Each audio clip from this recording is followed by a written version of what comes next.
and welcome to the Build and Exit podcast. I'm Julie Wilkinson and I'm your host. I'm really excited that I launched the show in 2023. I decided to launch it off the back of the work I do in my company, Wilkinson Accounting Solutions, because we work with hundreds of entrepreneurs, investors and business owners. And I felt there was a gap in the market of people just needing real life examples and stories of people who have grown through adversity, bought businesses, sold businesses, and things to look for really in business growth in general. So I'm really excited to have today Meena Adnani. Nice to see you, Meena. Nice to see you too, Julie. Meena's coming on the podcast. It's a bit of a slightly different angle today, but I just think it's really important to look at people's growth in business in general and how, if something goes wrong, we can move through those barriers. And Meena's story is quite inspirational. She's a qualified lawyer solicitor in the UK and US, decided to transition industry to sales and marketing. And through that time, sort of gave responsibility of an investment management to sort of someone close to her. She was too busy to manage it. And I suppose ultimately the investment was not legitimate and she lost the money, hit rock bottom, and then has sort of grown now to sort of be an international speaker, mentor, corporate trainer, and is hitting 7 figures. So I'm really excited to have Meena on the show. So tell us a bit about yourself, Meena, why you decided to come on the podcast. I'm excited too, Julie. As you know, I work predominantly with women and women entrepreneurs. And I think that every one of us go through adversity in our lives. And the greatest blessing is when you can use your adversity to add value to people so that people can be impacted by your story. And so this is why it's a pleasure for me to be here, because I know that there are many people in the world who go through difficulties, whether it is financial or otherwise. But I am hoping that through this conversation, people can walk away with either tips or some kind of a shift in the way they look at their life and find a way to have the courage to keep going. Yeah, definitely. And I think let's start right back at the beginning, because I suppose just transitioning industry can be quite hard for people. So I know you were quite a successful solicitor or lawyer in the UK and US. So what made you take a transition from that industry to sales and marketing in the first place? So, at first I was a lawyer. I worked as a lawyer for many, many years. I was qualified in the UK and in New York. And initially I started at private practice. Then I moved into in-house. Now, working for companies in-house as a lawyer was an immense opportunity for me to get into business, because when you are an in-house lawyer, especially the company I worked at, which was MTV, I was responsible for business and legal. And that was a great way for me to segue into business. And this is how I learned a lot about business, about marketing, about sales. And over the years, as I started helping the different departments hit their revenue targets and close the deals, I realized that why am I sitting behind the desk, stuck drafting the document and them getting the credit for the work that I did? Whereas I actually really enjoyed the business and marketing aspect of it. So that's why I decided to transition, because I really enjoy the business aspect to it. So from there on, it became a natural transition for me to be doing this for myself when I stepped out of corporate. And so that's interesting. So you were sort of doing the doing, I suppose, in the legal industry. How easy was it to get involved in the business side of the company? Because is that something you had to sort of push through barriers to do, or did it kind of naturally fall? Because my department was known as business and legal, and I was reporting to New York, we were mandated to first and foremost think of every deal from a business standpoint, whether that deal was not only strategic, but whether that deal was beneficial to the company as a whole. And because I was already put in that position, it was easier for me to approve or not approve or change deals, bearing in mind the end goal. I think if I was just put in a legal department where I wasn't given the ability to think from a business perspective, it would have been a lot more challenging. But I was very fortunate that my department was known as business and legal. And so it was easier for me to be able to get exposure and get involved in the business. A bit of a learning curve there, maybe for businesses that maybe silo their staff too much in areas. So, okay, so you transitioned into this sales and marketing role. And I know you said to me that in this role, you were quite busy and obviously earning six figures or so some spare money. So what happened then leading on to this sort of investment that went sour? I think I'll just give a bit of context so that people can understand a little bit more about the story. So I come from a very traditional family. My family, at least when I was growing up, I was one of 7 girls and 1 boy. And growing up, I did not see any female role models who were financially independent. In fact, I was told as a child that my future or my destiny was to be married off at the age of 17. And that was something that really didn't align with me, even though I was 12. I just knew that I was created for something bigger. And I knew that it's not possible that God created me to just listen to my dad until I'm 17. And then after 17, listen to my husband and then die. I'm like, there has to be a bigger purpose in my life. So because of that, I had to, from the age of 12, almost hustle. I just kept hustling because I knew that in order for me to get my dad's approval to get educated, I'd have to be one of the best students. And so I kept hustling my entire life. And it's different for people who get things on a platter and as if education was taken for granted. But for me, I had to literally fight for it. And so I think that formed my perception or my way of being, of constantly working hard, always needing to overachieve, because I knew it was only then that I was able to get what I want or do what I wanted to do. So when I was already in corporate and making multiple 6 figures, through the journey of transitioning from a law firm to going into, even though it was a company and going in-house as a lawyer, it was already a very big shift. And then from there, going into marketing and sales was also a big shift, because at every juncture, I constantly needed to prove myself. Every company I worked for expected me to have a resume that was aligned with what they expect for that role. But my resume was very different. And some companies obviously viewed that as, wow, this is amazing. You have a, cross spectrum of experience. Some colleagues of mine didn't really think so. So I constantly got in that place of needing to work really hard and, prove myself. And then my last role, when I found out when I lost all my finances, I was the chief marketing officer and chief content officer of one of the largest cable companies in Indonesia, which is public listed. And so being a woman who is at the board level, and there were 12 people at the board, 9 men and 3 women. So for me to come from where I came from and to get to where I got to was a pretty huge deal.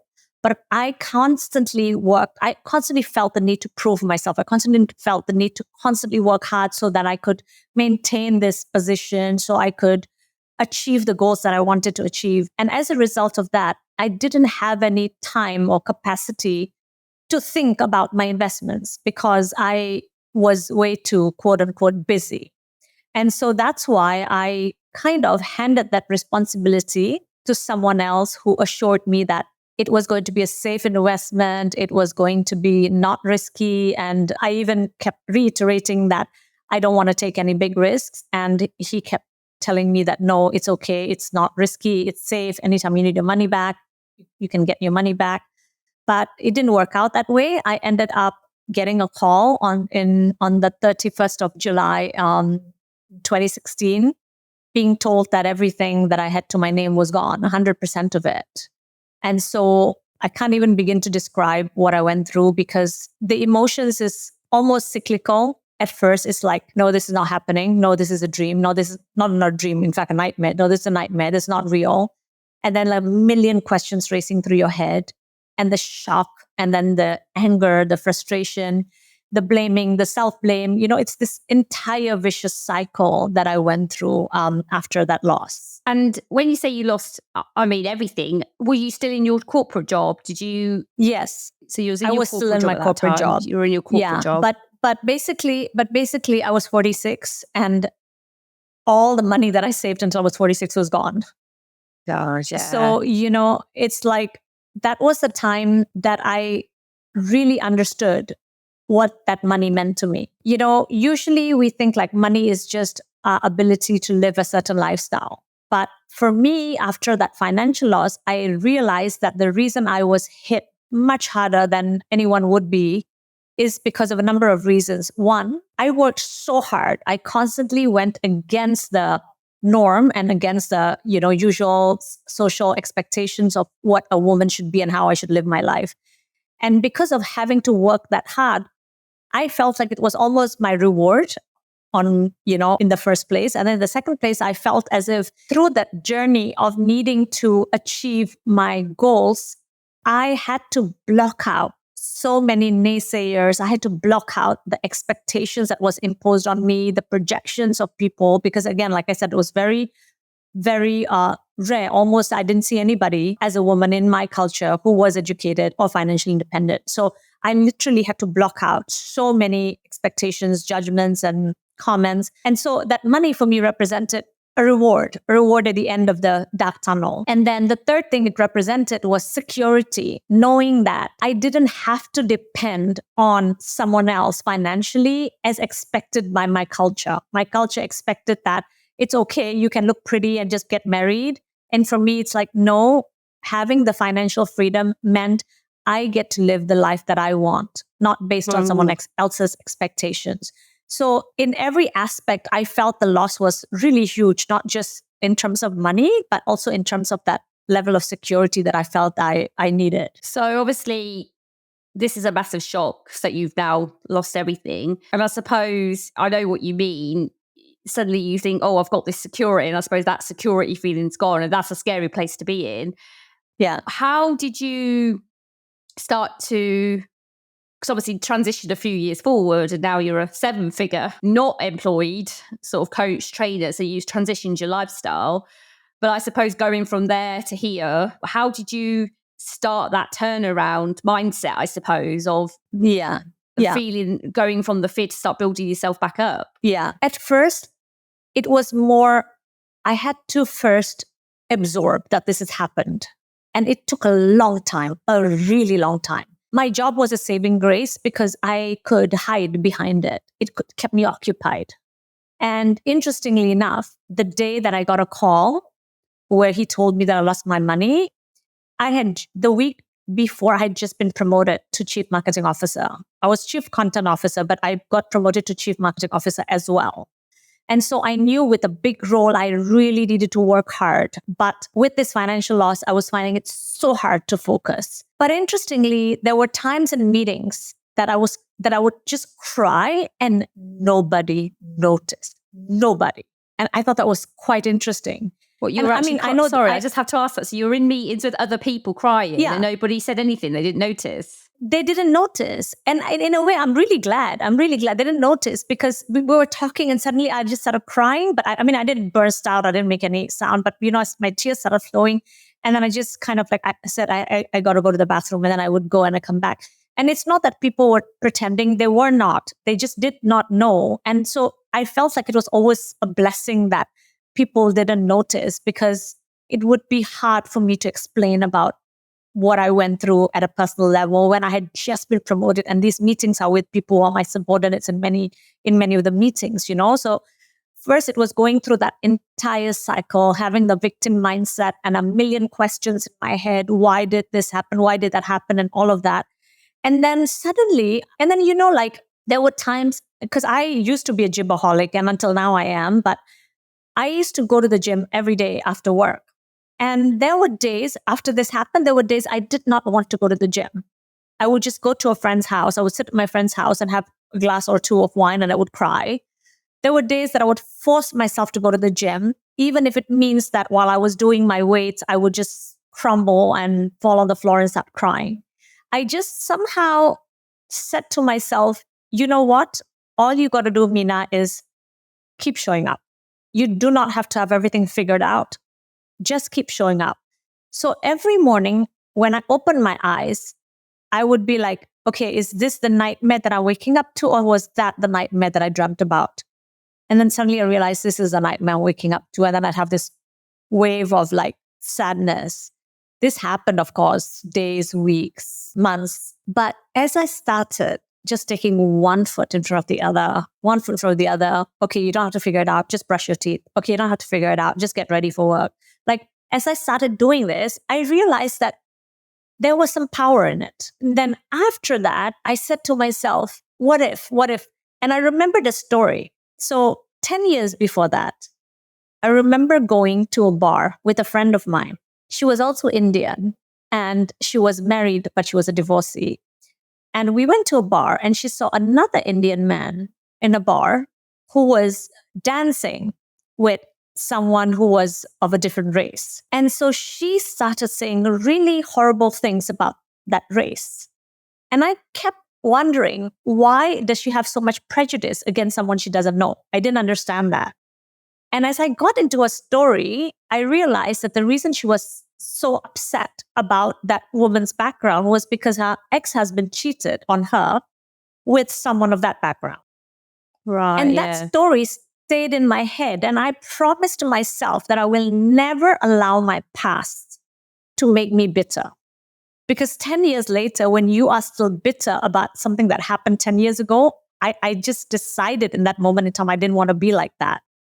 So after I went through this financial loss, after a few months, it finally dawned on me that one day, whether I like it or not, this story is a major part of my life.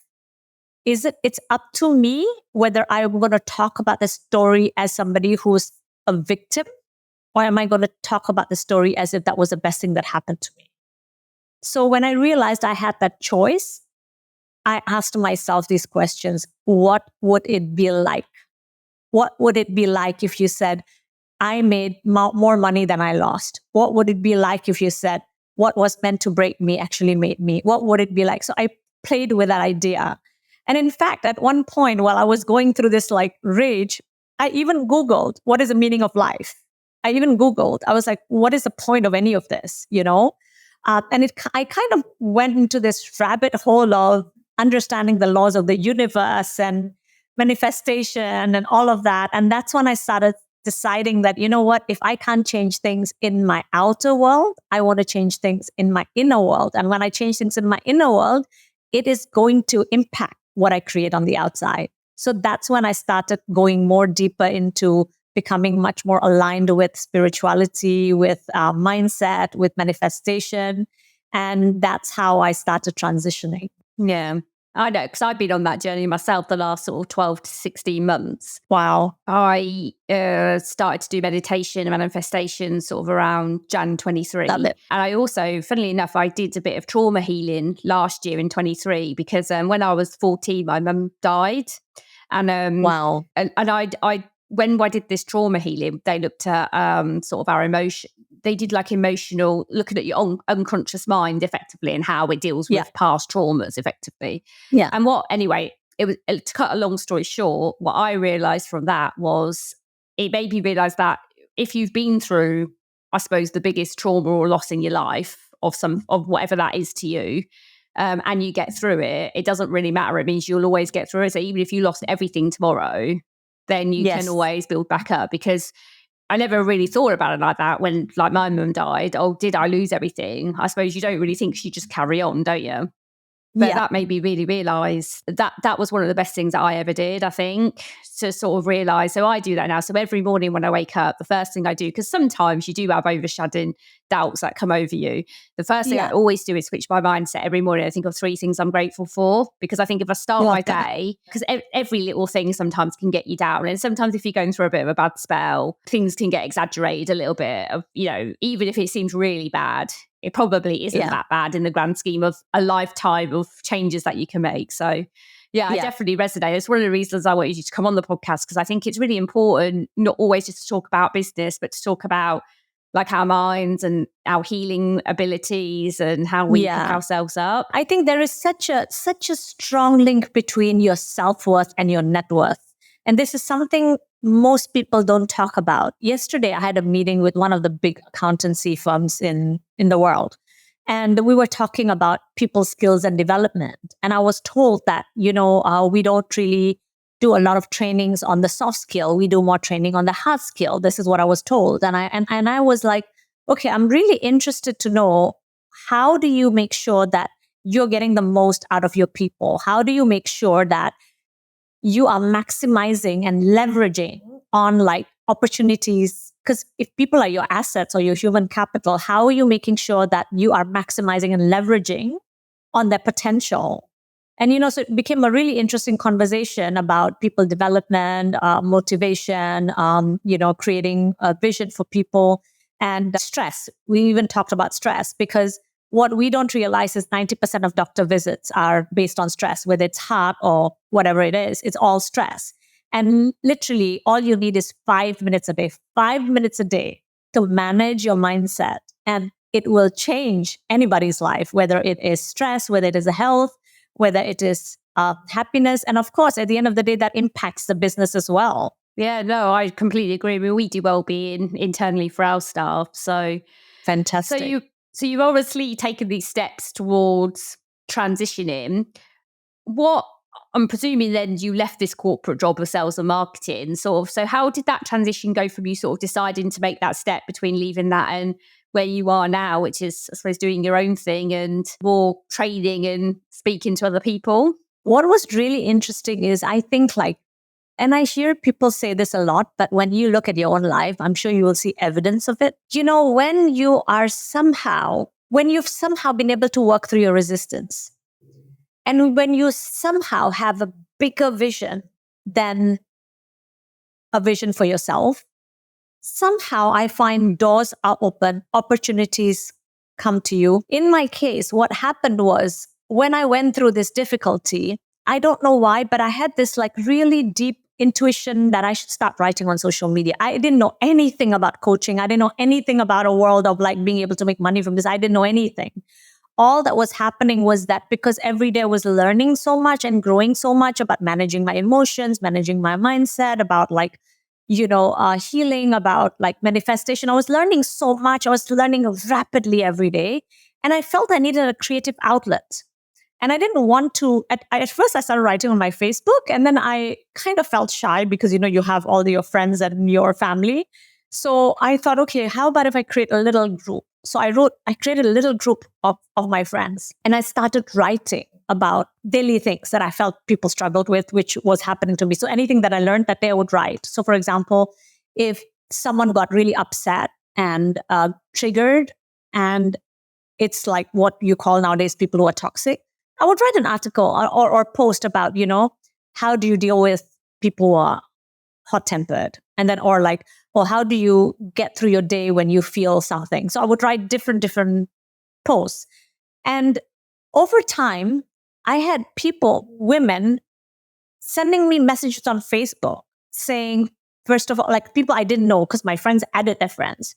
People would message me saying, that really helped me. And it's so interesting because the stories are different, but the challenges are similar. So my challenge was financial loss, and I didn't openly talk about it. But if I talked about how to get through something, I would get a message from a woman saying, I'm going through postnatal depression, and your post really helped me. So things like that, I thought, wow, this is really interesting. So I kept just doing that. And then after a month or two, I get a message from a friend of mine who is really terrible at commenting or anything. She sends me a WhatsApp message, and she says, how are you, everything? And she said, I'm so inspired by what you write every day. And she said, there is a company looking for somebody who could advise them on a marketing basis to grow their business. And she said, I already have my hands full. Would you be interested? And I'm like, yeah, sure. I didn't think much of it. I was like, yeah, sure. And then she put me in touch with this company, which is more restaurant-based business. And I didn't come from a restaurant background. But at the end of the day, business is business, marketing is marketing. So I looked at what was the bottleneck in the business. I gave them some advice on what they should be doing in order to increase their revenue. And it was a first client I ever had. And interestingly enough, they actually implemented everything I advised them. By the time I met them the following month, their revenue had gone up by 35%. And that's when I was like, oh my God, wow, I've got this. I can do this. Because, that entire period also taught me that I needed to believe in myself, because I didn't realize my entire life I was playing the role that was projected on me, that I should not speak up too much because, you're a woman. You shouldn't speak up too much. You shouldn't be too powerful. You shouldn't be this. You shouldn't be that. So I had this identity crisis in my head. In corporate, I was powerful, but at home, I had to be like very, quiet. But this entire financial loss taught me how I needed to be much more aligned with my own power. And when I realized that evidence was there for me to be able to help businesses grow, and I kept telling myself, how much more proof do you need that you can help people make money? And so one of the things I did as well was I created a vision board on my phone. I didn't do anything fancy. I just put pictures on my notes, and I knew that I needed a vision in the future, because if I kept going to the past, I would not overcome what I went through. So I asked myself, what is the most tangible goal you can have in the future? And I said, I would love to have a villa in Bali. If I have a villa in Bali, I will think I have arrived. I'll think I have succeeded. So I put a picture of Bali in my phone. And every now and then I would just look at it and I'm like, I know I'm going to own a villa. I believed in it so much that even though I didn't have the money, I even spoke in the Ubud Writers Festival in Bali. When I went to Bali to speak, I lined up 2 or 3 agents and asked them to show me villas. I didn't even think about where the money was going to come from. I just said, I want to see villas. And by then, they started understanding my taste, what I like, what I don't like. And in 2 years, when I went back, I found the villa that I knew I meant to buy. And up until then, I did not want to check my bank account because I was too scared. And because I put in the offer, I said to myself, I really need to see if I have the money, And then I kind of like put it off. The agent kept chasing me. And then I'm like, okay. And then the next day, I sat next to the pool in Bali and I'm like, I have to do this. I got to look at my account. So I had 3 different accounts. So I got a notepad out and a pen. And I'm like, okay, let me just check my different accounts. And I wrote all the balances and I tallied it up. And I was like, oh my God.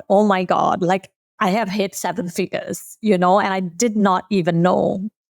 So after that, or after I bought my villa, somehow I just no longer was the same person. I mean, not because of the villa, but that entire journey of growth and surrender and trusting and being more aligned and healing from the traumas and holding myself accountable without blaming others and blaming myself. That entire journey changed me so much as a person that somehow my vision became greater. And I just said, if I could build success twice, imagine what's possible for other women.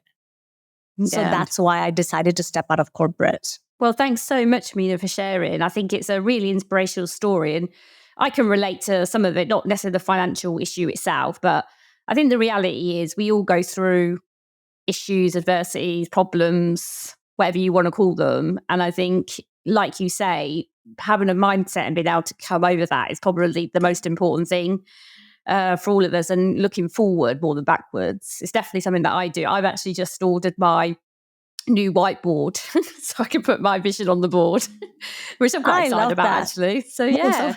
So anyway, I just want to say thanks so much for sharing your story. I know that people find it inspirational. And I just want to say thanks to all the listeners. We have our new YouTube channel, the Build and Exit podcast. So hit the subscribe button if you love our channel so more viewers can find it. And I'll see you again soon.